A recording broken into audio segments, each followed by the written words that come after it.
तो 2025 आ गया है और सही मैकबुक एयर चुनना, अरे यार ये तो वाकई मुश्किल हो गया है। हाँ, मतलब इतने सारे ऑप्शन है, M1 से लेके नया वाला M4 तक। बिल्कुल। और फिर वो इंडिया की फेस्टिव सेल्स का इंतजार अलग। हाँ। Amazon, फ्लिपकार्ट। सही कहा। तो आज के इस डीप डाइव में हम यही गुत्थी सुलझाने वाले हैं। हमारे पास जानकारी है एप्पल के इन चिप्स पर, M1, M2, M3, M4, उनके डिजाइन, परफॉर्मेंस और हाँ, इंडियन सेल की क्या स्ट्रैटेजी होनी चाहिए। बिल्कुल। और हमारा लक्ष्य सीधा है, परफॉर्मेंस, कीमत और फ्यूचर, मतलब आगे की जरूरतें, इनके बीच एक सही बैलेंस कैसे ढूंढा जाए। खासकर हम भारतीय खरीदारों के लिए कौन सा मॉडल पैसा वसूल है और लंबे टाइम तक चलेगा। एकदम।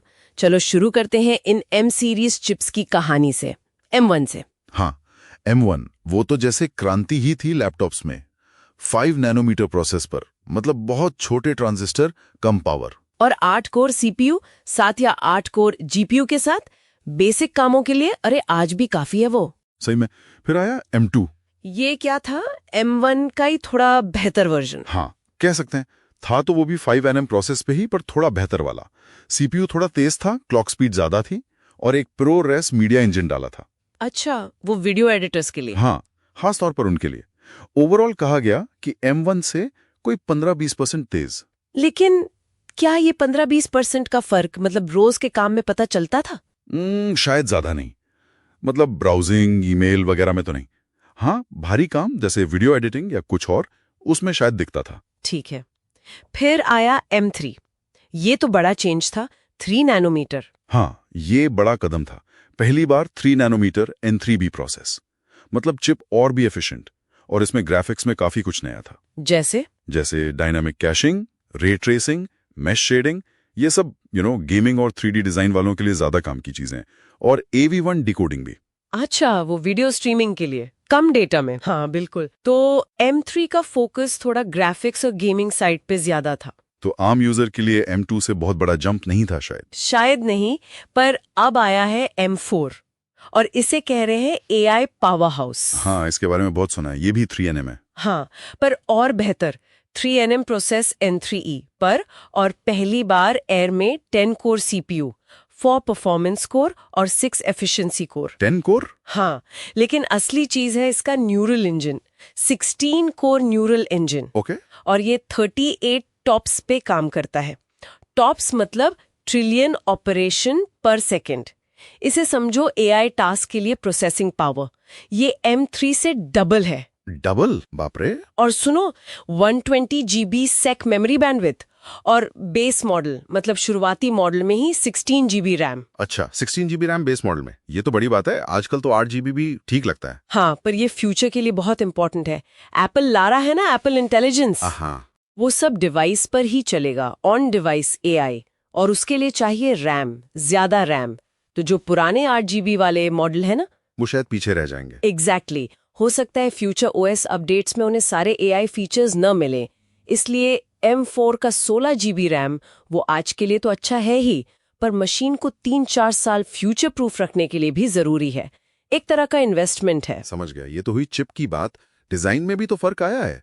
M1 वाला वो टेपर डिजाइन। हाँ, वो वेज शेप, जबकि M2, M3, M4 ये सब ज्यादा यूनिफॉर्म है, फ्लैट और पतले। और M2 के बाद से स्क्रीन थोड़ी बड़ी हुई, ज्यादा ब्राइट, 500 निट्स, वेबकैम 1080p का हो गया। हाँ, वेबकैम तो बहुत जरूरी अपग्रेड था।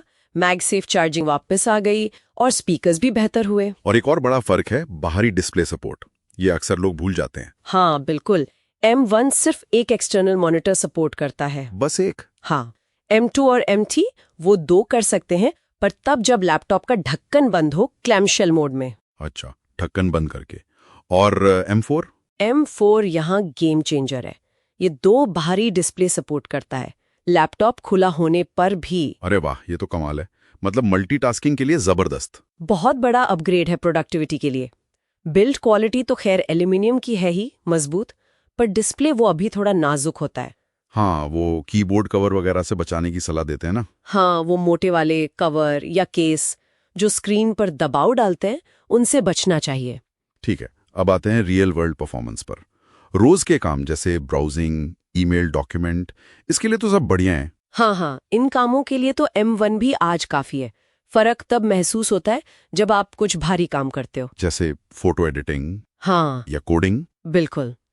एक उदाहरण है, लाइटरूम में मान लो 100 फोटो एक्सपोर्ट करनी है, M4 इसे करीब 100 सेकंड में कर देगा। और M1 को शायद 160 सेकंड लग जाए।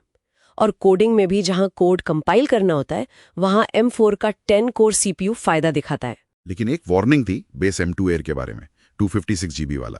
हाँ, उसमें क्या है ना, स्टोरेज के लिए बस एक ही NAND चिप है, जबकि बाकी मॉडल्स में या M2 के हायर वेरिएंट्स में 2 होती हैं। तो उससे क्या फर्क पड़ता है?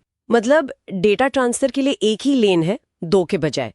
तो बड़ी फाइल कॉपी करते टाइम या जब सिस्टम वर्चुअल मेमोरी ज्यादा इस्तेमाल करता है, तब वो मॉडल थोड़ा धीमा फील हो सकता है। ये जानना जरूरी था। अच्छा, अब बात करते हैं इंडिया में खरीदने की। 2025 में बेस्ट टाइम कौन सा है? देखो, बेस्ट डील्स तो मिलती हैं Amazon की ग्रेट इंडियन फेस्टिवल या फ्लिपकार्ट की बिग बिलियन डेज सेल में। हाँ, हो सितंबर अक्टूबर के आसपास आती है। बिल्कुल। और अगर प्राइम या प्लस मेंबरशिप है तो अर्ली एक्सेस का फायदा उठाना चाहिए। डील्स जल्दी खत्म हो जाती हैं कभी-कभी। और अंदाजन कीमतें क्या हो सकती हैं इन सेल्स में, ऑफर्स वगैरह मिला के? अंदाजा ही लगा सकते हैं, पर M1A 256 GB शायद 45,000 से 50,000 के बीच मिल जाए। काफी सस्ता। हाँ, M2 बेस मॉडल 256 GB 58,000 से 65,000 के आसपास, पर वो SSD वाली दिक्कत ध्यान में रखनी होगी। ठीक है। और M3? M3 H256 GB शायद 75,000 से 85,000। और M4 बेस मॉडल 16256 GB, हाँ, M4 वो भी शायद 72,000 से 80,000 की रेंज में आ सकता है। अरे, M3 और M4 की सेल प्राइस इतनी पास? हाँ, ऐसा अनुमान है, इसीलिए M3 शायद उतना अच्छा ऑप्शन ना रहे। और ये कीमतें सिर्फ अनुमान है, बैंक ऑफर्स के बाद ये और कम हो सकती हैं। हाँ, बैंक ऑफर्स वो तो जरूरी है। Amazon पे SBI और फ्लिपकार्ट पर ICICI या एक्सिस बैंक। तो जिसके पास जिस बैंक का कार्ड है, उसे उस हिसाब से प्लेटफॉर्म चुनना चाहिए मैक्सिमम डिस्काउंट के लिए। तो फिर इन सब बातों को देखते हुए 2025 के लिए आपकी फाइनल सलाह क्या है? कौन सा मॉडल लेना सबसे समझदारी का काम है? देखो, M1 अब भी ठीक है अगर बजट बहुत टाइट है और काम बिल्कुल बेसिक है। ओके। M2 का बेस मॉडल 256 GB तो SSD की वजह से नहीं लेना चाहिए।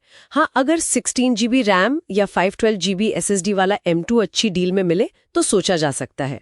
16 GB रैम बेस में और बेहतर डिस्प्ले सपोर्ट दे रहा है, और कीमत भी सेल में लगभग वैसी ही रहने की उम्मीद है। तो मतलब टॉप रिकमेंडेशन M4 हुई? हाँ बिल्कुल, हमारी टॉप रिकमेंडेशन है MacBook air M4 16 GB 256 GB base model.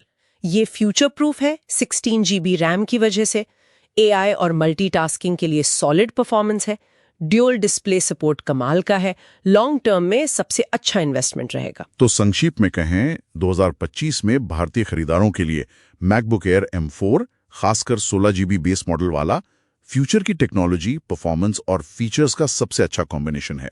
एक स्मार्ट लॉन्ग टर्म इन्वेस्टमेंट। एकदम सही। और जाते जाते बस एक विचार छोड़ जाती हूँ, जैसे जैसे M4 जैसी चिप्स के साथ डिवाइस पर ही AI प्रोसेसिंग की ताकत बढ़ रही है, हाँ, तो क्या भविष्य में हम क्लाउड बेस्ड AI पर कम निर्भर होंगे? और इससे पर्सनल कंप्यूटिंग में ऐसी कौन सी नई पॉसिबिलिटीज खुल सकती हैं जो शायद हम आज सोच भी नहीं पा रहे?